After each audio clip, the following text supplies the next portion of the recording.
Hello dear students, hope you all are quite well.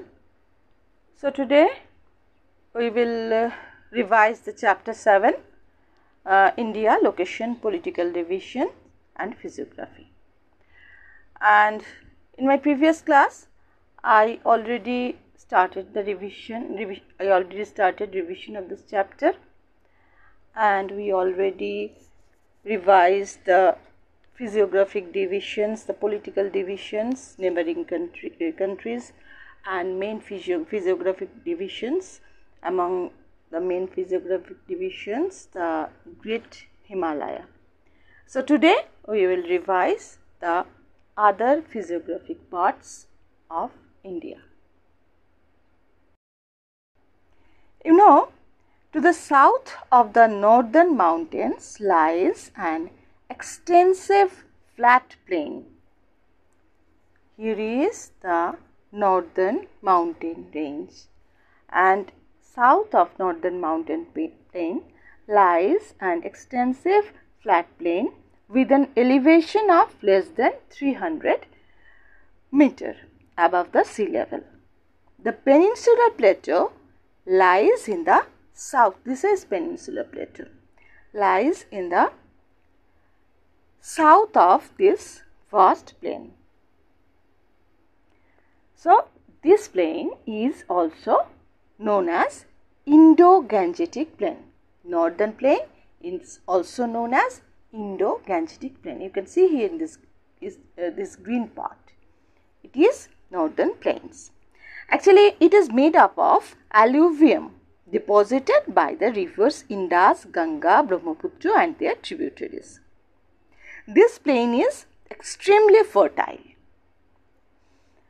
and suitable for agriculture, as this part is mainly made by the fertile alluvial soil, so that it is very suitable for agriculture.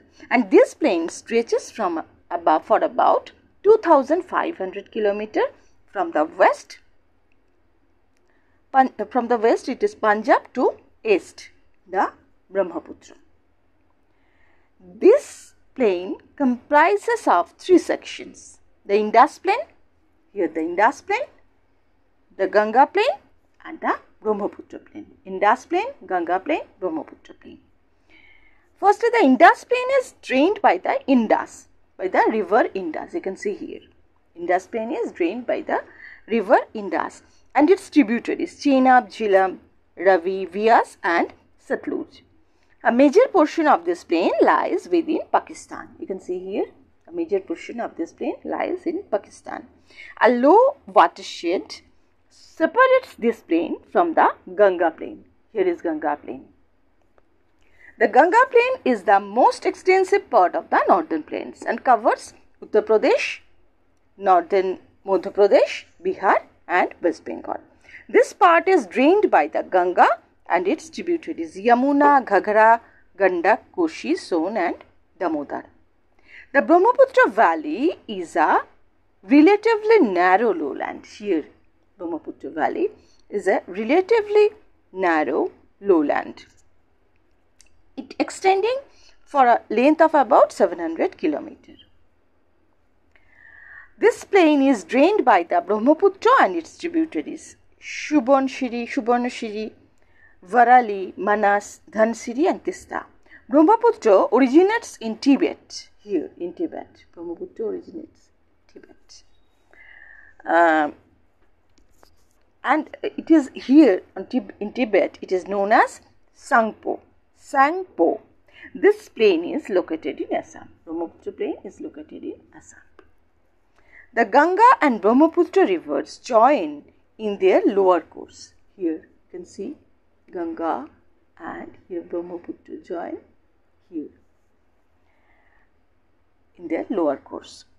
These two rivers together form the largest delta in the world, the Ganga Brahmaputra delta.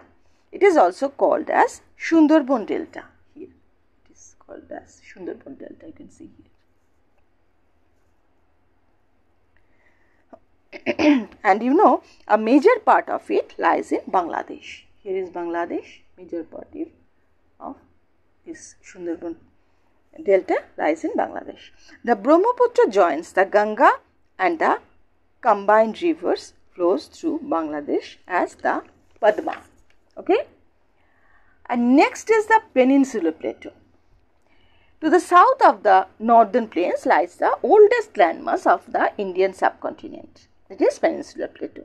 It has a triangular shape. You can see here it has a triangular shape and covers nearly half the area of India. It is made up of hard igneous and metamorphic rocks. This plateau is divided into two major divisions. The Malwa Plateau lies to the northwest, Malwa Plateau here, and the Deccan Plateau in the south of the Vindhya range. In the south of the Vindhya range here, Deccan Plateau. Okay. Malwa idhar, Malwa Plateau. You can see here Malwa Plateau and it is Deccan Plateau. The Vindhya range forms the boundary between them. Here you can see the Vindhya range.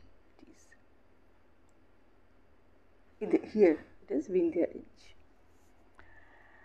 The Malwa Plateau is bounded by the Aravalli range in the north. Here it is Aravalli range in the northwest.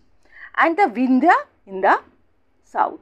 It is Malwa Plateau. Aravalli and Vindhya. Between this part, it is Malwa Plateau. The extensions of this plateau are called as Bundelkhand and Bagelkhand in southern Uttar Pradesh and Chotanagpur in Jharkhand. The Aravalli range is one of the oldest mountain ranges of the world. Aravalli range is the oldest mountain ranges of the world. All the rivers that rise in this plateau are Chambal, Betwa, Ken, Son, Damodar, which join either the Ganga or the Yamuna. Towards the south of the Vindhyas lies the Deccan Plateau. Here lies the south of the Vindhya, lies the Deccan Plateau. It is bounded in the north by the Satpura range. Here Satpura range you can see. And Mahadev and Michael hills and Kaimur hills. Here Mahadev, Michael and Kaimur hills.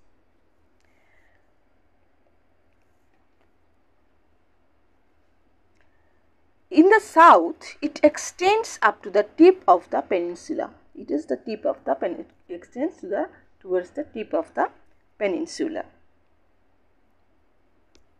The hills bordering the western edge of this triangular plateau are collectively called the Western Ghats and Eastern Ghats. You can see here Eastern Ghats and Western Ghats. The steep slopes ranges are called as Sahyadri in the north and the Nilgiri. The Anaimudi and the Cardamom hills in the south. Anaimudi is in the Anaimalai hills is the highest peak in the Western Ghats. Okay.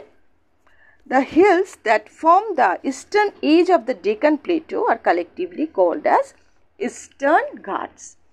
Their coverage with the Western Ghats at the Nilgiri hills, popularly called the Blue Mountains. Here, Blue Mountains, Nilgiri hills.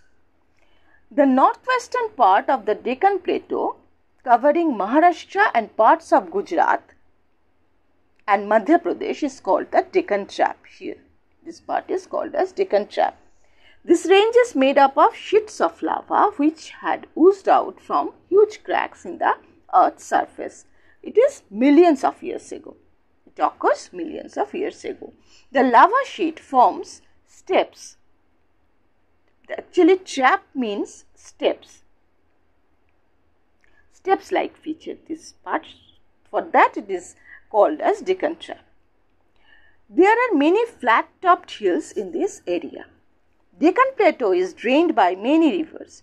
East-flowing rivers originate in the Western Ghats and flow in eastward, enter the Bay of Bengal.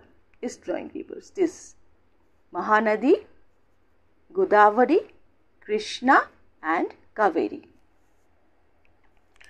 And Narmada and Tapi. Here you can see Tapi and Narmada. Narmada and Tapi are the two long west flowing rivers which flow into the Arabian Sea. Narmada rivers flows in a narrow rift valley between the Vindhya and Satpura range. Here Satpura and Vindhya. Narmada flows between Vindhya and Satpura. The Tapi river flows south of the Satpura range. Okay, here Tapi river it is.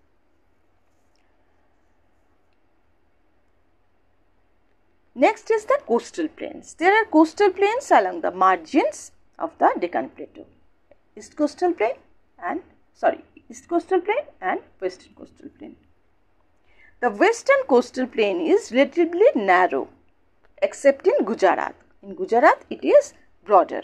Western coastal plain is known as the Konkan coast in the north,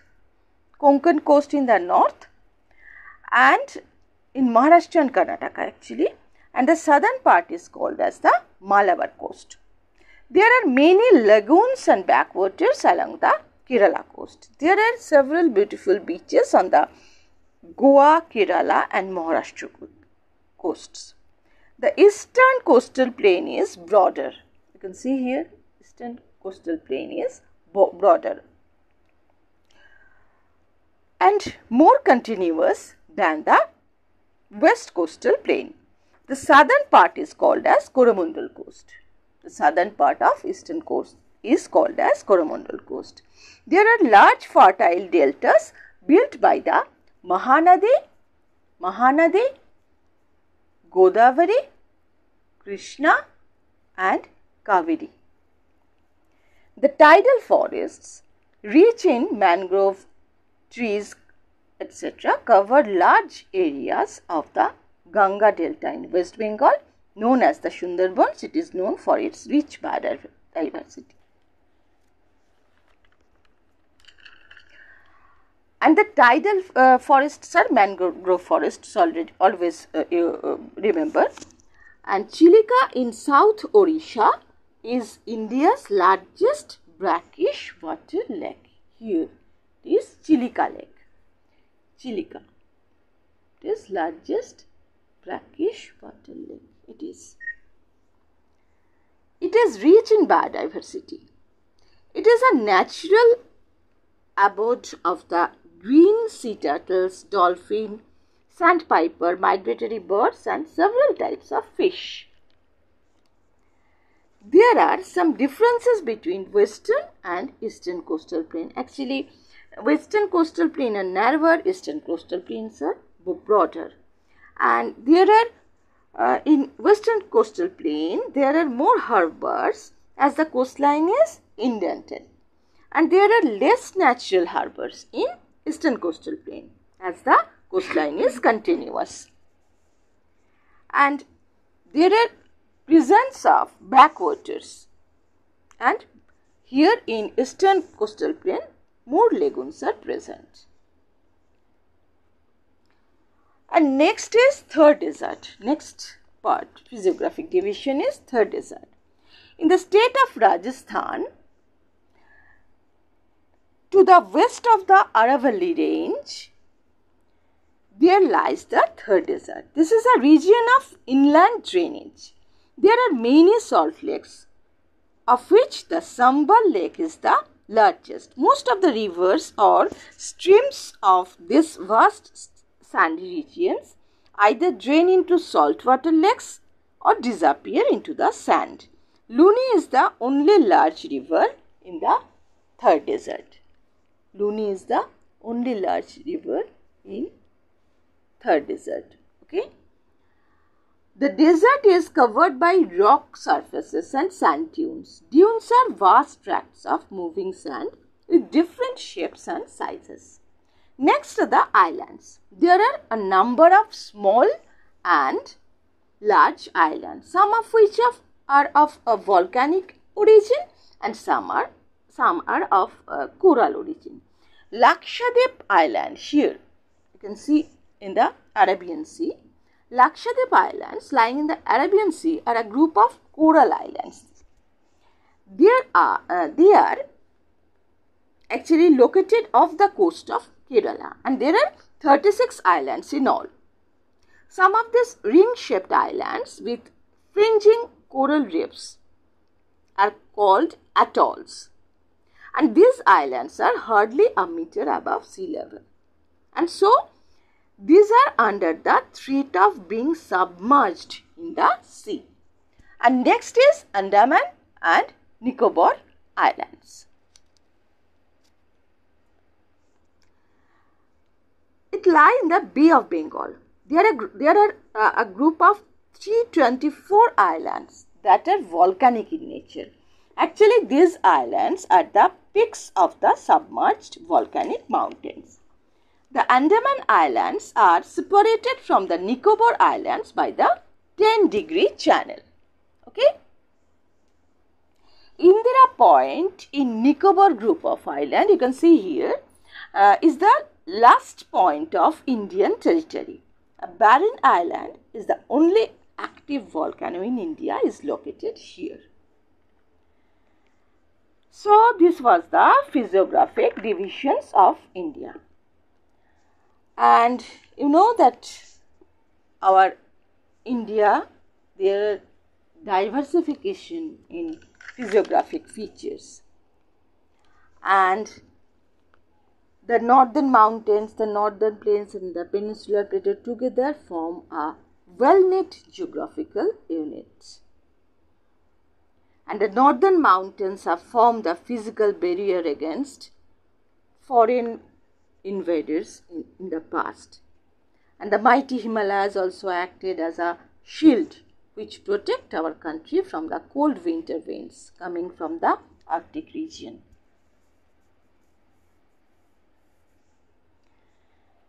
And coastal plains are rich agricultural regions producing a variety of crops. Peninsular plateau is a storehouse of mineral such as coal, iron, ore, etc.